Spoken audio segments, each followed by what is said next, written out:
Hola, ¿qué tal? Buenas tardes. Mi nombre es Emanuel Ramón Cruz. Soy estudiante de la Facultad de Ingeniería de la carrera de Ingeniería en Tecnología de Software de la Universidad Autónoma de Campeche.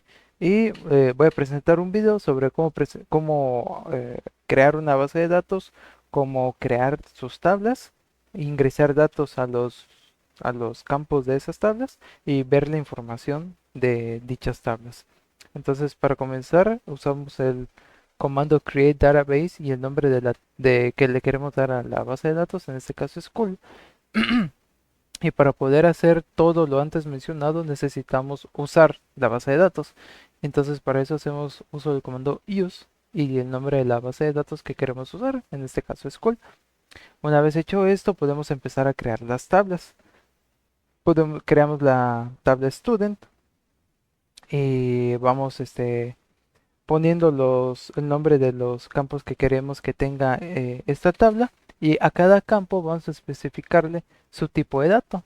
En este caso, los primeros cuatro son de tipo char, y entre paréntesis también le especificamos el tamaño que van a tener estos campos. En este caso, StuID sería de 6, el last name de 20, first name de 20 y mayor de 10. Last name y first name utilizan el comando not null, que esto nos indica que a la hora de ser llenados no pueden quedar vacíos, no pueden estar en blanco, necesitan tener algún dato dentro. Y el campo credits mediante este comando de small int default 0 nos está indicando que para empezar es del tipo int, tipo entero, y el comando small int default nos indica qué valor por defecto más pequeño, el valor más pequeño que puede tener el campo por defecto es cero. Y aquí mismo, para poder especificar la llave primaria de esta tabla, hacemos uso del constraint y primero ponemos el nombre de la tabla, después el nombre del campo que queremos que sea nuestra llave primaria, pk de primary key. Hacemos uso del comando primary key y entre paréntesis el campo que será nuestra llave primaria.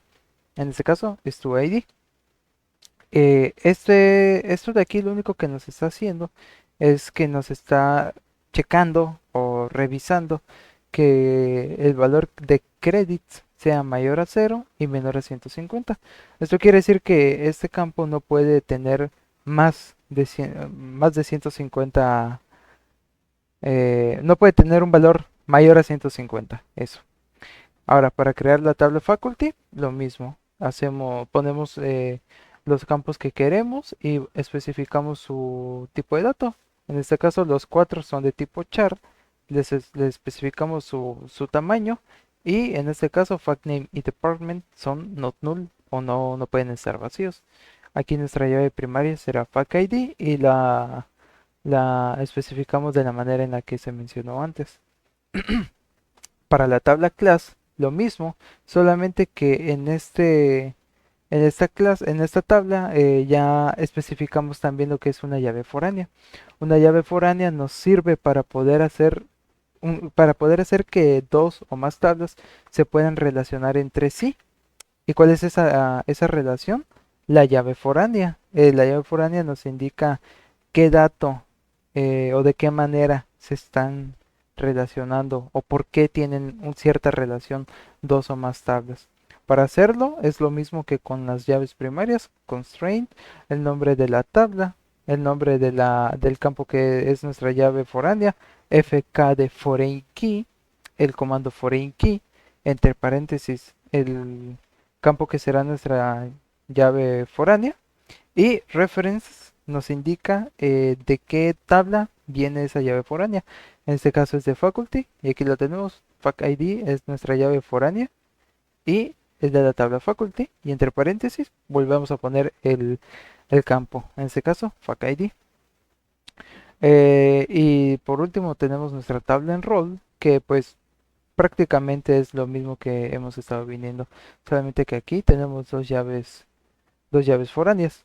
Ahora, una vez teniendo nuestras tablas creadas, podemos insertarles valores, ya que están vacías, no tienen ningún valor. Entonces, para poder realizar esto, hacemos uso del comando insert into, el nombre de la tabla. En este caso, queremos que sea student.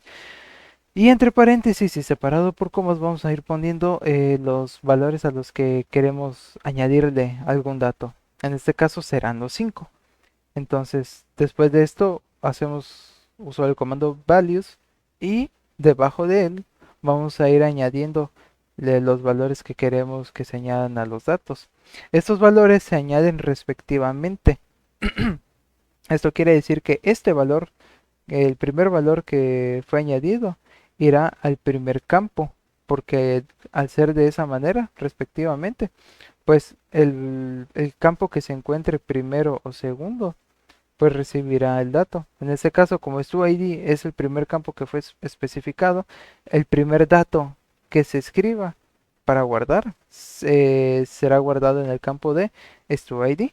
Lo mismo con Smith, al ser el segundo dato, se irá al segundo campo, porque porque el last name así fue especificado como el segundo campo. Entonces, ahí se guardarán estos datos. Y hacemos lo mismo con todas nuestras tablas. Insert into faculty los valores, los campos a los que queremos ingresar valores y los ingresamos respectivamente. Así con nuestras 4 tablas. Y ahora para poder ver la información que ya tiene esas tablas cargadas, tenemos que hacer uso del comando select. Select lo que nos hace es seleccionar una tabla y nosotros le especificamos qué campos queremos ver y de qué tabla. Entonces, el asterisco nos indica que queremos ver toda la información de la tabla, o todas las columnas, o todos los campos.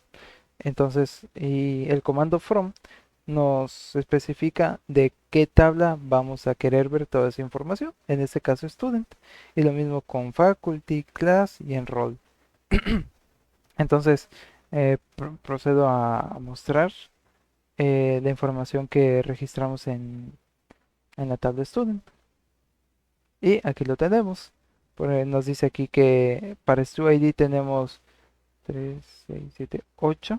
8 registros y aquí podemos ver los registros que fueron ingresados desde el código SQL y lo mismo con last name, perdón, aquí arriba. Lo mismo con last name, first name, mayor y credits. Todos esos valores se fueron añadiendo respectivamente y es de esa manera en la que podemos ver nuestra tabla. Lo mismo con las demás tablas, con la tabla faculty. Podemos ver sus valores, en estos casos son su información, en este caso es poca, pero pues nos permite ver toda la tabla, la tabla, la tabla class. Aquí tenemos toda su información que fue registrada y la tabla enroll. Y aquí la tenemos. Esta sí es un poquito más extensa. Y para poder ver esto de una manera más gráfica, lo que podemos hacer, más bien de cómo se relacionan, es un diagrama de ingeniería inversa. Para eso nos vamos a la pestaña de Database y permítame, aquí tenemos que actualizar porque fue la base de datos School, fue creada. Entonces damos en Database, Reverse Engineer. Seleccionamos la instancia en la que nos encontramos. En este caso yo solamente tengo una instancia. Entonces selecciono esa. Damos en siguiente. Ponemos la contraseña para poder... Uy, ahora sí. Ponemos la contraseña para poder hacer esto. Y ahora seleccionamos las bases de datos o los esquemas a los que les queremos hacer un diagrama de ingeniería inversa. En este caso solamente quiero que sea School. Lo selecciono. Le doy a Next, ejecutamos, dejamos que cargue y se completó. Listo. Y este es el diagrama de ingeniería inversa. Información que podemos ver aquí es de que el nombre de la tabla, student, enroll, faculty, class y sus campos. En este caso, las llaves amarillas nos indican que son la llave primaria de una tabla. Entonces, aquí podemos ver que la llave primaria de class es class number, la llave primaria de faculty es fac ID y la llave primaria de student es stu ID. Y las llaves que son rojas nos indica que son llaves primarias en otras tablas, pero al ser rojas nos indican también que son llaves foráneas que vienen de otras tablas. En este caso, StuID es llave foránea. ¿Por qué? Porque es llave primaria, pero de student. Y class number también es una llave foránea. ¿Por qué? Porque es llave primaria de class number. Los rombos en color azul nos indican que los campos que están después de estos rombos, en este caso last name y first name, no pueden estar vacíos. Son los que tienen el comando de not null. También aquí en faculty lo podemos ver. Los que son de color blanco son pues, campos normales que no tienen ningún comentario extra. Los comentarios serían, por ejemplo, el que no quede vacío o el small int default 0, que en este caso credits sí lo tiene. Y pues por mi parte sería todo.